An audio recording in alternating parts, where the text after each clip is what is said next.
Hey, it's Ryan with another great special edition of the Bluffton Buzz. Today I'm with Dr. Sarah McCarty, who is running for County Council District 7.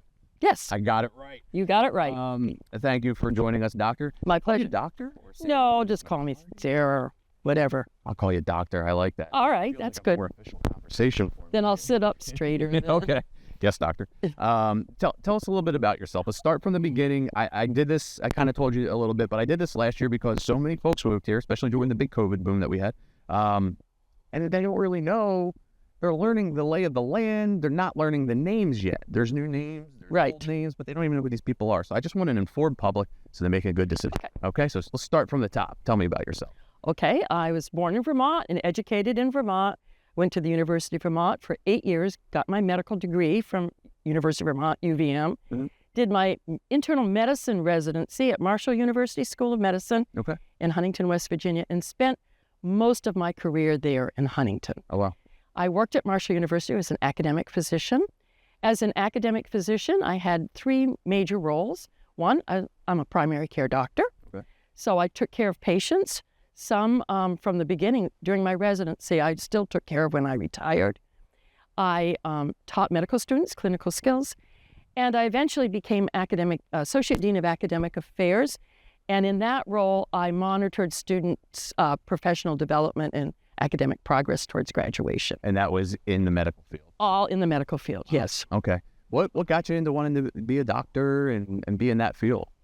I think for me, a lot of it was about, I grew up in a small town in Vermont, very small town. And in that town, everybody participated. We were a community, we were a village, and you were expected to contribute to the community. And I think I saw medicine as a way to make a contribution to the community.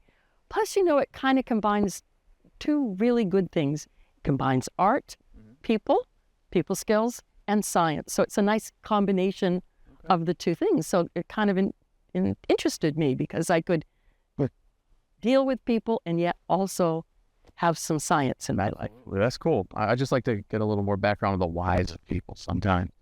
So how did you go from skiing in Vermont to boating in Bluffton? Well, I only cross-country skied in Vermont, and I don't like the cold. My last winter in Vermont, we had 2 weeks where the temperature never got above 0. And I was doing a rotation in Plattsburgh, New York, and it would get as low as 50 below. So I was going across Lake Champlain at 6 o'clock in the morning, and it was 20 or 30 degrees. You're driving across Lake Champlain. We're going on a ferry, But yes, they broke the ice. That was the first year, so you could get the ferry going. My car was parked on the other side of the lake. We called the hospital. They'd jump it so I could get to Plattsburgh Hospital. It was cold. And one day I'm driving down the street, and I'm looking at all these people all bundled up, and they look so cold. And I said, these people, why are they living here? I'm never living here again. Vermont is beautiful, but I don't like the cold. So I like the sun, and I like the warmth, and I've always liked the sea as soon as I began to see it, which wasn't until I was in college that I actually saw the ocean. Did you start coming here?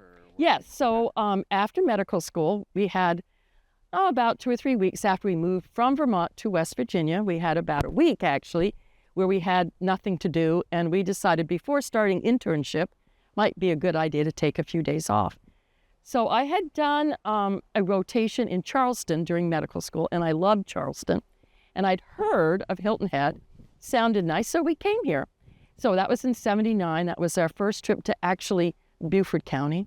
And we had a great time. I loved it. We fell in love with it.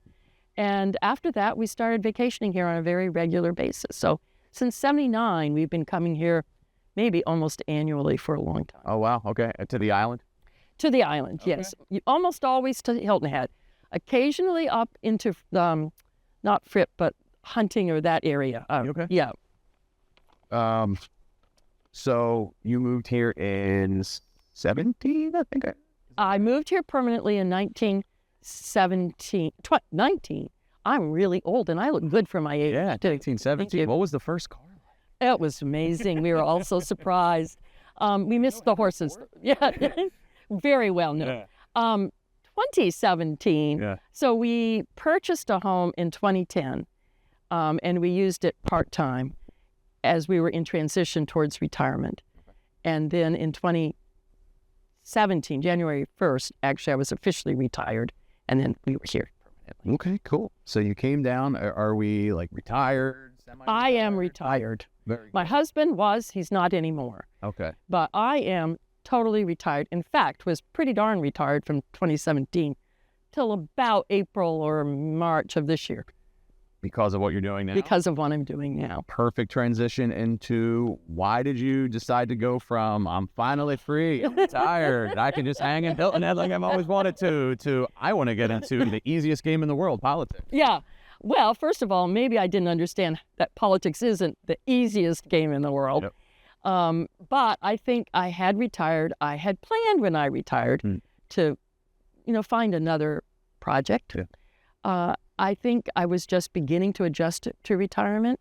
It was quite a move. I was actually living in St. Martin at the time that I retired. Okay. So it was quite a move to move from a very tight expat community in St. Martin to a gated community. And I was just beginning to adjust to retirement and not working really hard. And the pandemic came. As a physician, I took the pandemic very seriously. And I truly isolated, and I really kind of hibernated. Yeah. And then suddenly I realized I'd hibernated for a long time, and it was probably time to stop hibernating. And during that time, I watched a lot of national politics on television. So I began to kind of pay attention to what was going on the political scene in this country. And I also began, right off the bat, I'm a Vermonter, we vote. So I started voting straight away. And when I went to vote, I noticed that often in local elections, there was only one candidate. And that bothered me. I thought there should be two. There should just be a choice. And so that troubled me. Every single election, that bothered me. And then since I've been coming here since 79, and since I retired particularly, I've noticed the really rapid development in the county. And, sometimes I sort of miss what I saw in 79 and the beauty and the natural resources and just the marsh. And I began to worry what was going to happen if this continued on and on and on. And I kept thinking, someone should do something about this. Someone should do something about this. And then one day I said, well, I guess maybe that someone might be me. So I made a decision to come out of my retirement and try this. Okay. And I'm a person that believes that sometimes opportunities knock, and when that opportunity comes, you're supposed to take it. Okay. So I took it. So opportunity presented itself. And I said, I'm doing this. Very good. So you've been here since 17. It's for 8 years. 8 years, yeah, going on 8 years. And especially, we discussed off camera that COVID boom was crazy. It was crazy. And I think it really, for those of us who retired, I can't imagine having moved here during COVID, but I think that would have been extremely difficult. I got in right before, and I've been visiting since 15, so I knew where we were. And then what I thought was going to happen versus what actually happened were complete opposites. Right. It was wild. So you live on the island now? I live in Bluffton. I live in Hampton Hall. Oh, very good. If I lived on the island, it would be illegal for me to be running for county council on District 7. So that wouldn't be very, that would not, and I would not, hey, I'm not, I'm not going to act you're going to get me in trouble. That's not the right district. I have no idea. I would be like, oh. If you told me I was in District 15, I'd believe you. I can hardly keep the district straight myself. They're very confusing. For sure. Okay, so you're here in Bluffton, which I love. What about Bluffton does it for you? What do you really love about Bluffton? The things I really like, I really like this little section of Bluffton. You chose. I chose here because I really like this area. I love the river, and I love the marsh views. I think the marsh views are really beautiful. Yeah. I know not everybody sees them that way. Yeah. But I do. They're spiritual to me. They're good for the soul. They're good for the soul. Yeah. So what do you feel the big concerns are? I know you're very big on the environment in terms of keeping it the way you would like to see it, and most of us would. That's why we came here, I feel like. I think that's true. I think most of us are with me on that. Yeah. And I was doing another one of these interviews yesterday, and I said, so many people come here to run from the place they were and then try to turn this into what it was. Exactly. Like, well, let's slow it down and we figure out the right way to do it. Don't make this place somewhere else. Somewhere else. What do you think the big issues are, your concerns in this area, things you want to work on? Well, there are a couple of things. One is the development. And every time I turn a corner, they're cutting down more trees. Yeah. And that's really troublesome to me. And I know because of the environment here, we're in the low country, and our land, we don't have a lot of land. Our county is mostly water. Mm-hmm. And so we have very limited land for development. And I think because we have very limited land for development, and because it's really important to preserve our environment, because our economy is dependent upon our environment. Right. I mean, if we destroy our environment, we're not going to have tourists. We're not going to have shellfish. We're not going to have fish. Yeah. So we really do need to preserve our environment, not only for its beauty, but also for the economy. So I worry about what the development is doing. Okay. I actually was really, it seems so trivial, but when I moved here, there was a bald eagle in the tree at the end of my street. Okay. And I was so thrilled to have a bald eagle right down the street from me. And they cut down the tree and the bald eagle disappeared. And that was about 2.5 years ago. And that was really troublesome to me. And that's when I really began to think, wait a minute, what's happening here? Yeah. Back from a quick breather. Yes. It's getting hot over here. It is. More for me than for you. Is it hot for you? Hey, I'm on the hot seat. Yeah, I knew where that was going. All right. What is one piece of legislation you would like to prioritize in your first year? Well, that's a very interesting question. First of all, I'm going to talk about that a little bit. Okay. When I think about prioritizing, obviously it would probably be an environmental piece. Mm-hmm. But I want to talk about approaching a new job just for a minute. Mm-hmm. When I became academic dean, it was a job I had my eye on, but I wasn't sure I was quite ready when I got it, right? I wasn't sure I had quite enough mentoring or quite enough experience. And a friend of mine said to me, Sarah, and he was in administration, he said, don't make any huge decisions before you've been there for a while. So I'm going to honestly tell you, I would approach this the same way. I feel that people can come into a system and decide what's wrong before they understand the system. Mm-hmm. And I've seen that in my own career. I had a curriculum. It was different from everybody else's curriculum. Sure. And people would come in who were used to traditional curriculums and say to me, you've got to change this all. You've got to change it. And I'd say, wait, learn it.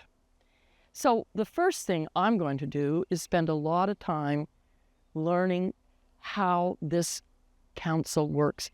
It's complicated, county council.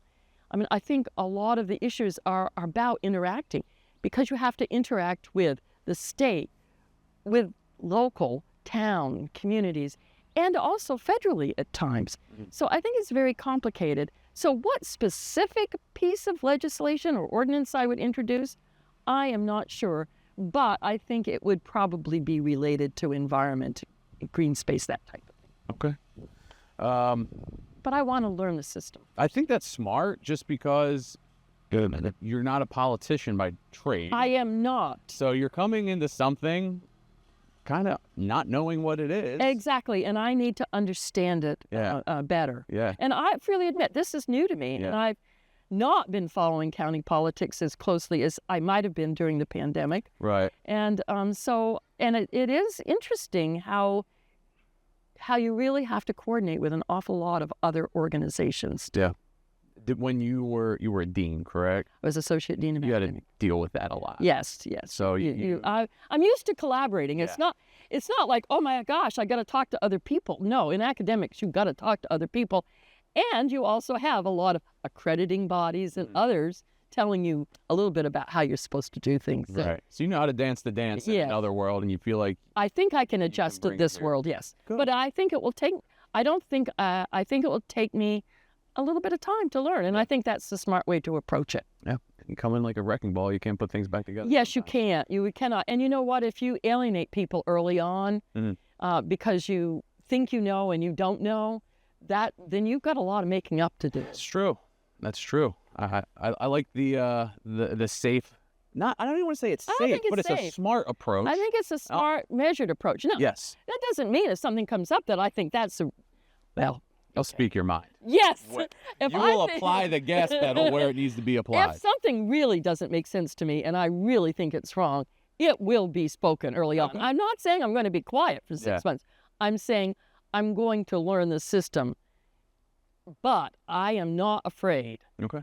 People have worked with me will tell you, if I think something is really not right, you will know it. If I don't speak it, you will look at my face and you will know it. Okay. I don't have a poker face. I think I try, but I don't think I have tried for 40 years and it's not worked. Wear my heart on my sleeve and the emotions on my face. Yeah, that's exactly right. What do you believe the greatest challenge facing the state overall is? I'm going to be honest, and I was told not to bring this up when I decided to run for office. Oh, I like it. Hit me with the spiciness. No, it's not spicy. Ah, okay. I thought it was something. I'm sorry. Oh, maybe I should make something up now. Well, people will pay attention. No, I honestly believe that the environment is our biggest challenge. And I think when you look at Florida, you can see what Florida is going through. Yeah. When you look at the storms this summer, you see what's happening. You cannot, I'm sorry, you can't deny it. And we are one of the most vulnerable areas in the country. Think about it. We sit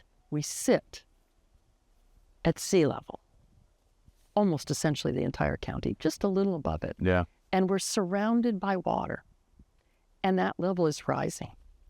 So I think that is probably one of the most important challenges facing this state.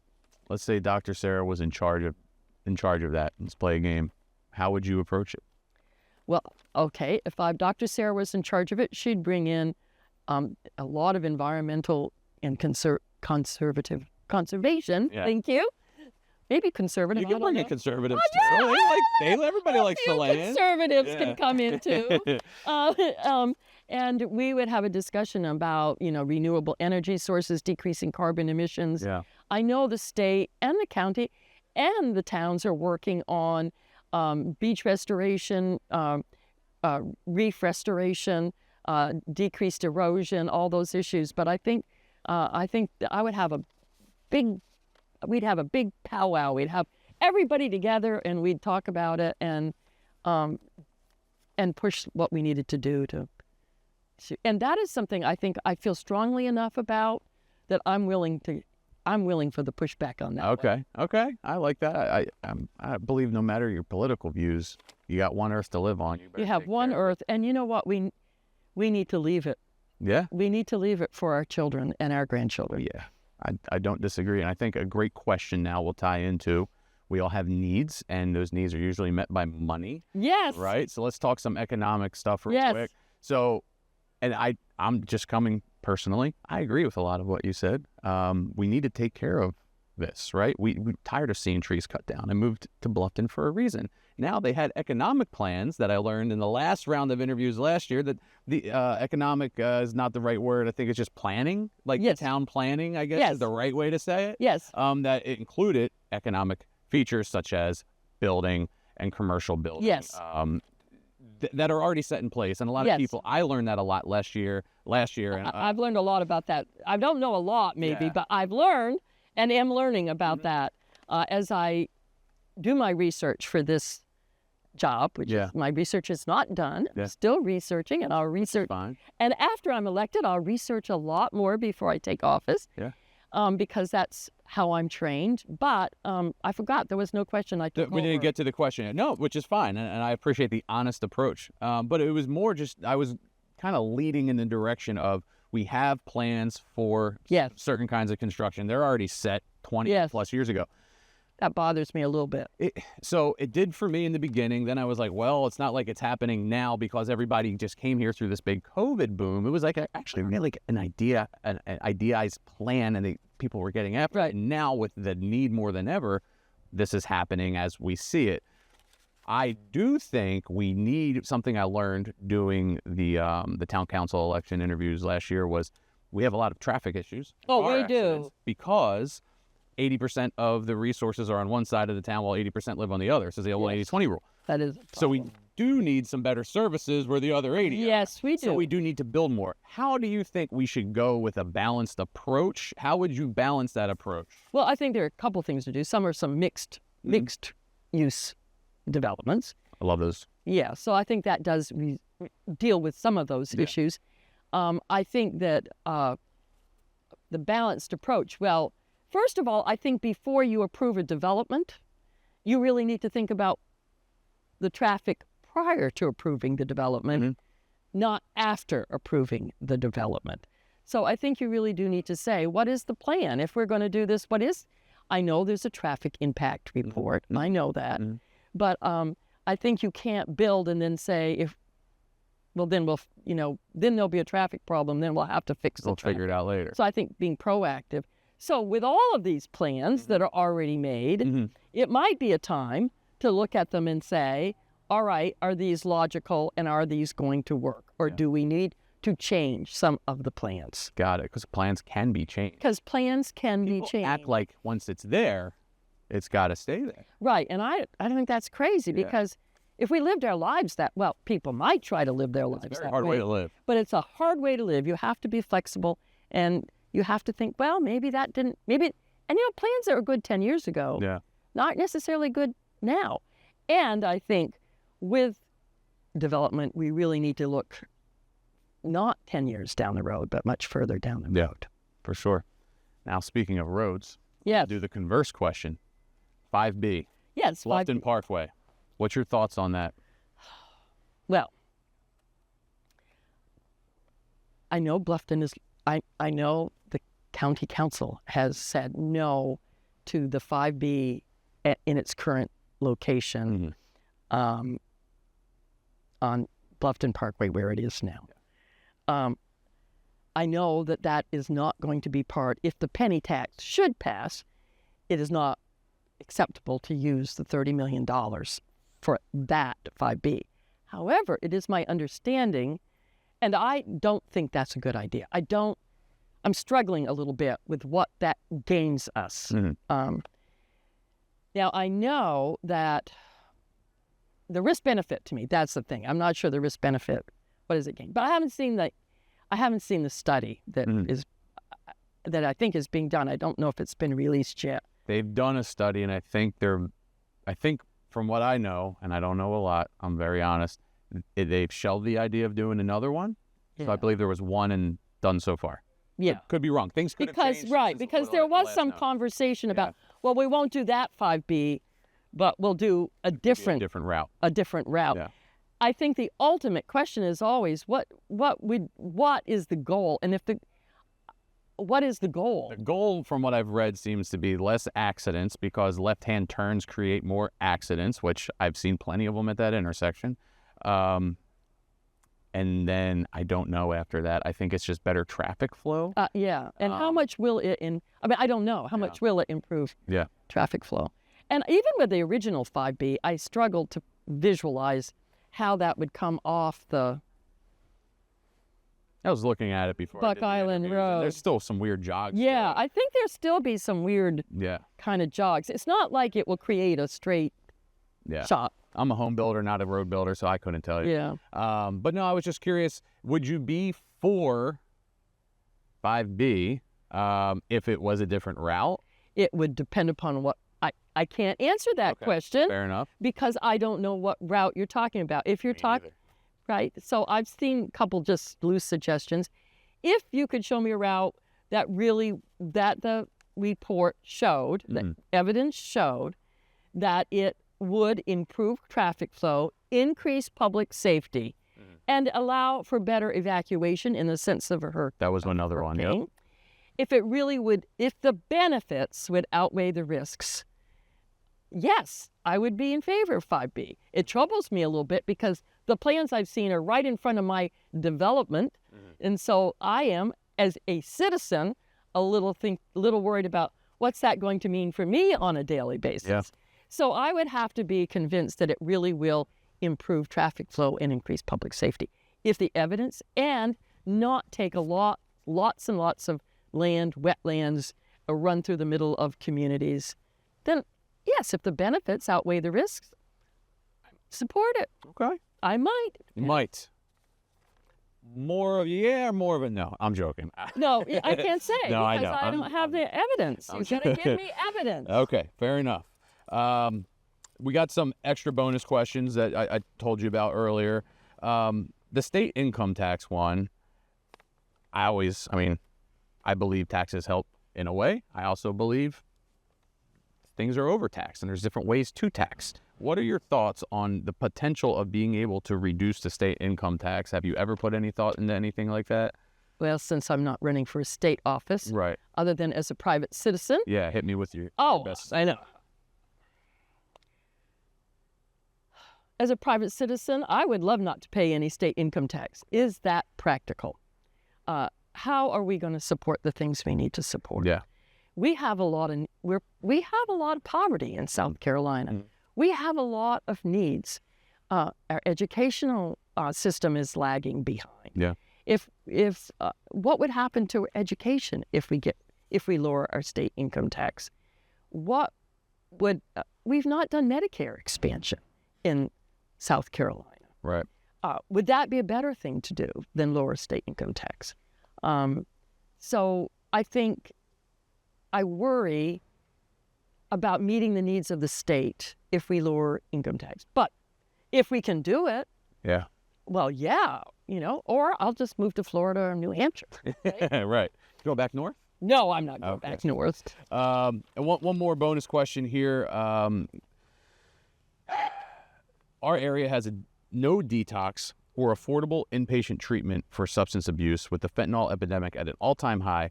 Is there a way to get a detox in our community? What are your thoughts on that? I think that's a very good question.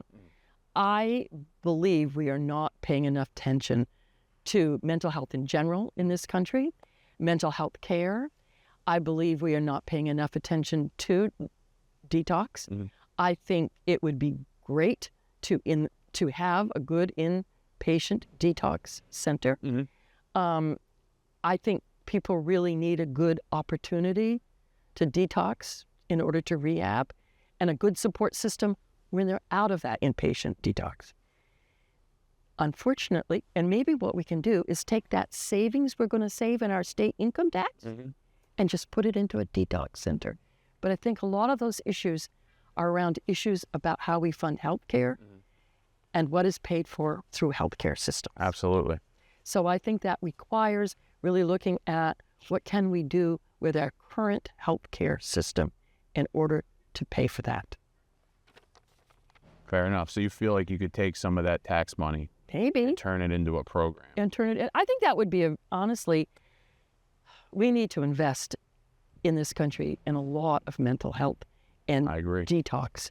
And having been a primary care physician for so many years, to be honest with you, an awful lot of the issues I dealt with, in addition to heart attacks and, arthritis and ulcers and all of the things COPD, you also had major issues with depression and stress and, bipolar disorder and alcoholism and drug addiction.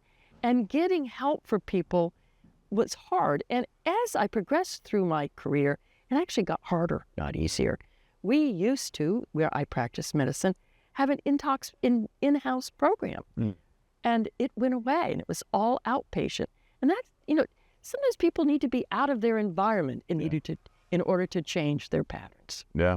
No, I think, again, I'm with you. The least amount of taxes to pay, the better. But when you know it's going to a program like that and you can see it be effective in your community. And, that is going to reap benefits in the community. Absolutely. It will reap economic benefits and health benefits, decrease crime. It has huge exponential benefits to that. So I really hope that if you do get in, ma'am, Dr. Sarah, that we can push that the right way. I would fully agree with the mental health and the drug rehab world needing to be improved drastically. It really does.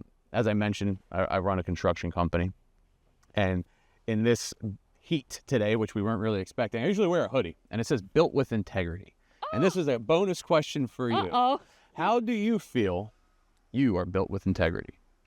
I think I am built with integrity, and I believe it was because of my upbringing, and largely, honestly, and it may sound cliche, but it is really true. I had an amazing mother, and my mother really believed in some very strong core principles. One, she used to say to us all the time, treat others as you would want to be treated. And not only did she say it, she actually lived by it.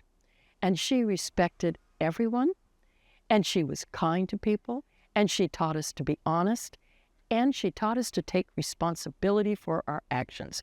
If you make a mistake, own it. So she really instilled, I think, my whole family with some very strong core values, and I really thank her for that. I love that, because my dad, and my mom is great too.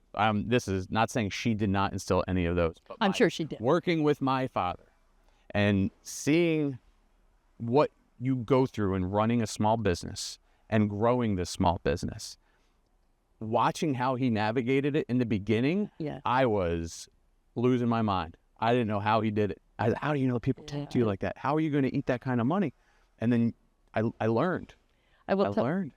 I tell you, my mom worked in, so again, you've got to picture this little tiny town in Vermont, a 3-room schoolhouse, tiny. My mom was the postal clerk and then the postmaster. Mm-hmm. So it's this little post office in the middle of town.